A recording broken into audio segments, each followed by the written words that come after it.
7 habits that changed my life. That's what we're getting into today. If you're new here, I'm Austin. I'm a co-owner of cloudmusicsuite.com, and on this channel, we talk all things money and personal development. So if that sounds up your alley, go ahead and subscribe.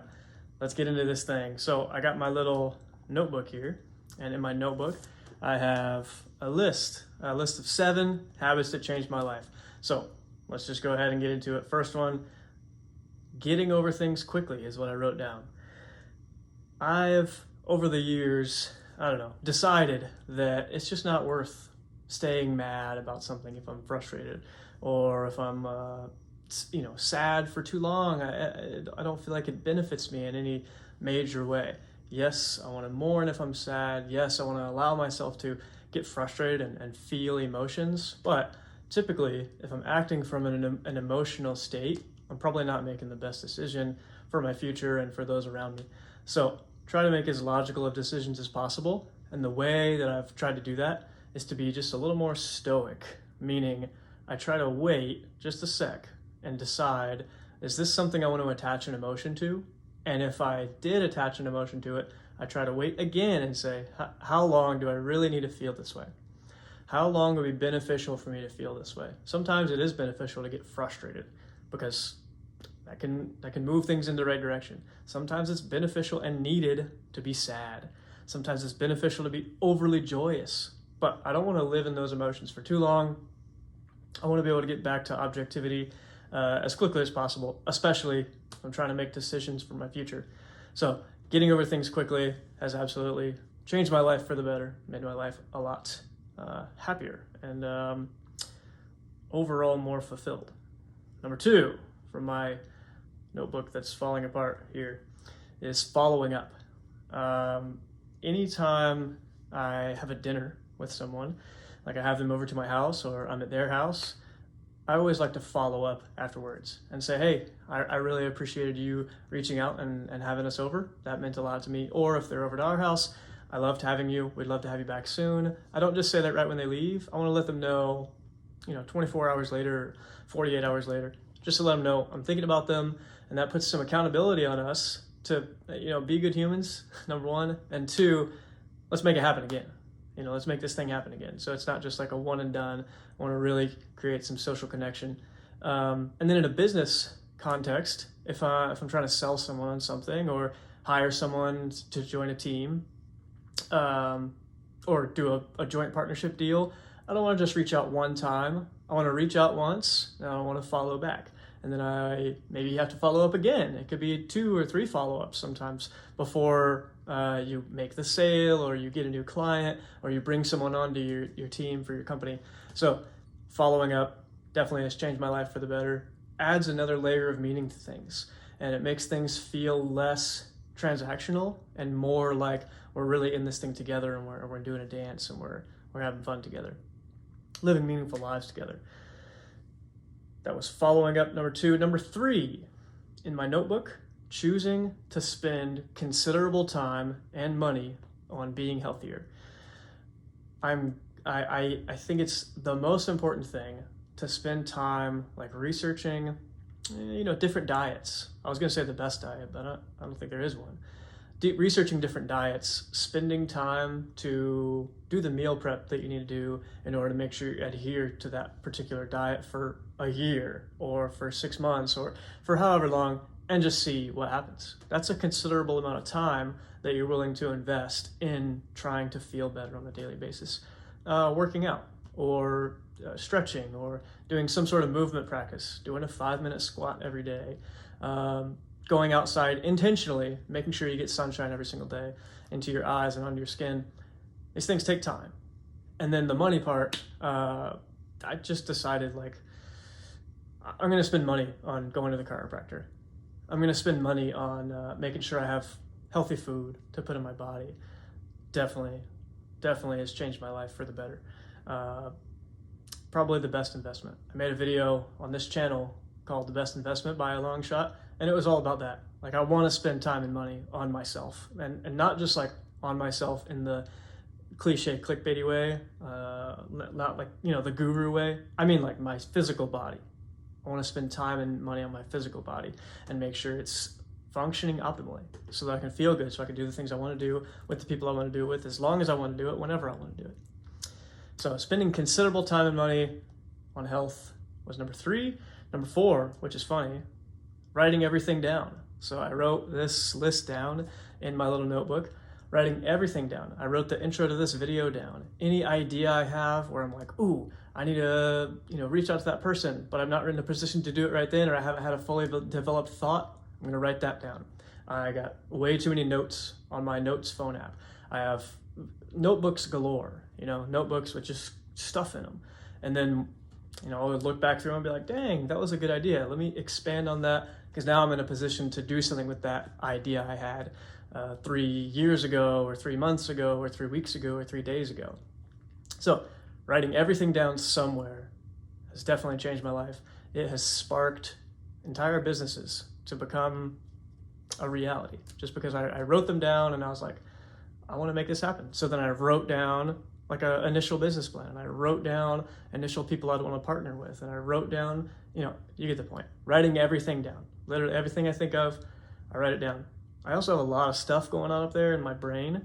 So if you're anything like me and you're prone to monkey brain, writing things down can really help bring some clarity, because it gets those jumbled thoughts out of your brain onto paper, and now you have this physical representation of what was going on in your brain, and it can free you. It can free you from all the crazy thoughts that are just bouncing around, flying around.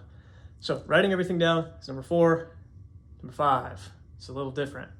Fasting.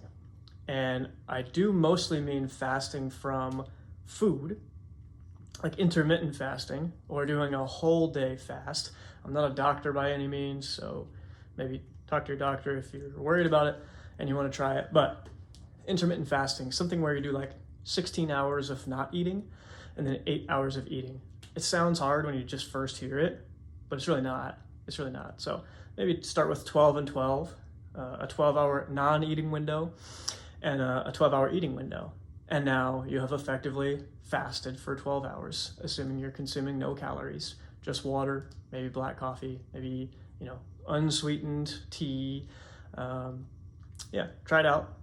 I found that it brought a lot of mental clarity and a lot of, just relaxed my body. My gut felt happy, my brain felt happy. I was good to go. And it freed me from feeling as though I needed to eat 3 meals a day. And it kind of broke me out of that weird construct programming, which is what I felt like it was, and told me that I can eat when I want to eat, and that hadn't really been a thought until I tried this it was probably like a decade ago now. But intermittent fasting. Another thing is social media fasting. Multiple times a year, I just delete all the social media apps. Only one I really keep is YouTube, and one of the reasons now is because I make YouTube videos, but often I find myself just getting so sick of Facebook and so sick of Instagram, I just delete it all. I just don't have it on my phone at all, and I take a nice long social media fast because I need it. I need it for my brain. Or just a general technology fast. Like, hey, when we go out to dinner tonight, I'm just gonna leave my phone in the car. I don't need that thing. I wanna spend time with the people I have here. It's made more meaningful connections. It's allowed me to focus on what I wanna focus on rather than having social media or just technology in general tug me around. I don't want to be pulled around without my consent. Try fasting in some way. Get rid of something for a certain period of time consciously. That's number 5. Number 6, I almost couldn't read my handwriting because my handwriting's trash. Nighttime and morning rituals. I chose to write rituals because I didn't want to say routine, because routine just sounds like it's just something you go through. A ritual kind of has an extra deeper meaning. So a ritual that I do every single night, I'm going to brush my teeth. I'm going to put my blue blocking glasses on if I'm going to keep looking at my phone for a little bit, or if I need to work for a little bit longer. And then right before I go to bed, I'm going to turn my phone on airplane mode, right? Make sure the room's as dark as it can be and go to sleep super fast.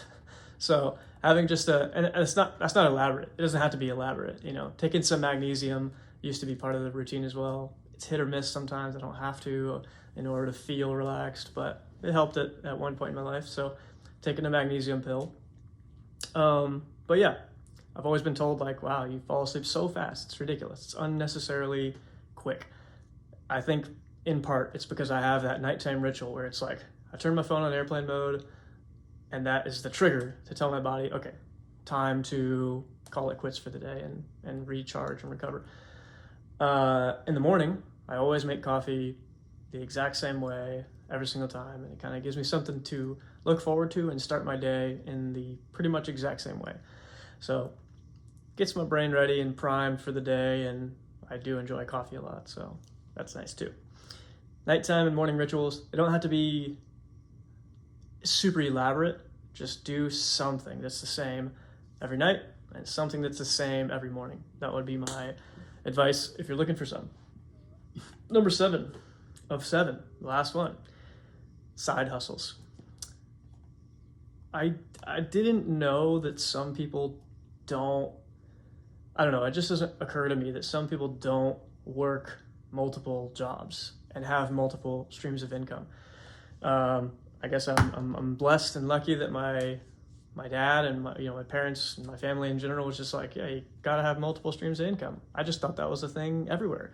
No, there's a lot of people who work one job only. If you're one of those people, just try to make some income outside of your regular job. I don't care how you do it. You probably have some skill that you can monetize. You can teach someone how to do that skill. You can do it in a one-on-one setting, like some lessons or some coaching, or you can do it on like Skillshare, or you can just make a YouTube channel. I don't know, there's something that you definitely can do in order to make money on the side. I personally don't, it's not my thing to do like Uber and Lyft and all that, but I know a lot of people do that and they make good side money doing that. Respect. Any amount of side money, it feels so freeing and so empowering to be able to make money just with you and your skills and your abilities and not have to necessarily get a paycheck from an employer. And you get to make your own schedule and all those like things that are sales pitches for working for yourself. They're so true and they're so real. So if you haven't explored having a side hustle or a side income of some kind, it is so powerful and it's so worth it. Like I always ask people, who could not use an extra $100 a month? Who couldn't use an extra $500 a month, $1,000 a month, $2,000 a month? Like you can definitely make all those numbers I just said. That's very possible from a lot of different side hustles. So I'll probably be making a video about that soon. But yeah, those are the 7 habits that changed my life. If you enjoyed it, agree with any of them, disagree with any of them, hate them, love them, let me know in the comments. Drop a subscribe and a like. I greatly appreciate it, and have a great day.